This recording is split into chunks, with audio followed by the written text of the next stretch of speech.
আসসালামু আলাইকুম বন্ধুরা। আজকে আমি আপনাদেরকে দেখাবো টিপি-লিঙ্ক রাউটার থেকে কাউকে ব্লক আনব্লক কিভাবে করবেন। তো এর জন্য আপনার ফোনে যে কোনো একটি ব্রাউজার ওপেন করে নেবেন। আমি এখান থেকে আমার ফোনের গুগল ক্রোম ব্রাউজারটি ওপেন করে নিচ্ছি। ওপেন করার পর এখানে সার্চ বার দেখতে পাচ্ছেন, যে এই সার্ভারে আপনার রাউটারের যে আইপি অ্যাড্রেস আছে সেটি লিখে দেবেন। তো আমি যেহেতু টিপি-লিঙ্ক রাউটার থেকে ব্লক করব, তো এই জন্য আমি টিপি-লিঙ্ক রাউটারের আইপি অ্যাড্রেসটি লিখে দিচ্ছি। টিপি-লিঙ্ক রাউটারের আইপি অ্যাড্রেস হলো 192.168.0.1। তো এটা দেওয়ার পরে এখানে কন্টিনিউতে দিয়ে দিবেন।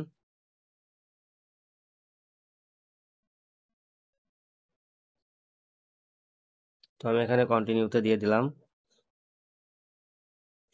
দেওয়ার পরে এখানে আপনার রাউটারের যে অ্যাডমিন পাসওয়ার্ড রয়েছে সেই অ্যাডমিন পাসওয়ার্ডটি দিয়ে দিবেন। তো আমি এখানে আমার অ্যাডমিন পাসওয়ার্ডটি দিয়ে দিচ্ছি।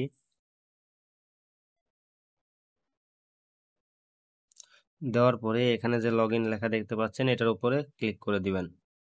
ক্লিক করার পর আপনার কিন্তু রাউটারে লগ ইন হয়ে যাবে এবং আপনার সামনে এরকমের ইন্টারফেস আসবে। তো এখানে দেখতে পাচ্ছেন ডিভাইস সিলেক্ট করা আছে এবং এখানে আমার রাউটারে কে কে কানেক্ট আছে সেটা এখানে শো করে আছে, ঠিক আছে। আর এখানে দেখতে পাচ্ছেন ব্লক ডিভাইস, এখানে আমি কাকে কাকে ব্লক করে রাখছি সেটা এখানে শো করে আছে।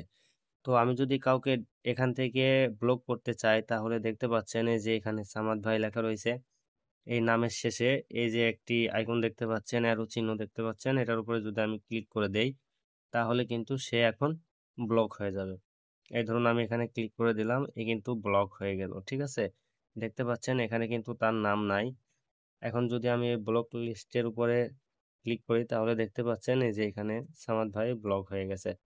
তো এখন যদি এই ব্যক্তিকে আমি আনব্লক করতে চাই তাহলে এই যে আবার নামের শেষে যে অ্যারো চিহ্ন দেখতে পাচ্ছেন এটার উপরে যদি আবার ক্লিক করে দেই তাহলে কিন্তু আবার এই ব্যক্তি আনব্লক হয়ে যাবে। তো বন্ধুরা, আপনারা দেখতে পেলেন কিভাবে খুব সহজে আপনি কাউকে টিপি-লিঙ্ক রাউটার থেকে ব্লক করতে পারবেন এবং ব্লক করা ব্যক্তিকে আনব্লক করতে পারবেন। ভিডিওটি ভালো লাগলে একটি লাইক দিবেন। এরকম ইনফরমেটিভ আরও ভিডিও পেতে আমার চ্যানেলটিকে সাবস্ক্রাইব করে রাখবেন। দেখা হবে পরবর্তী কোনো ভিডিওতে। আল্লাহ হাফেজ।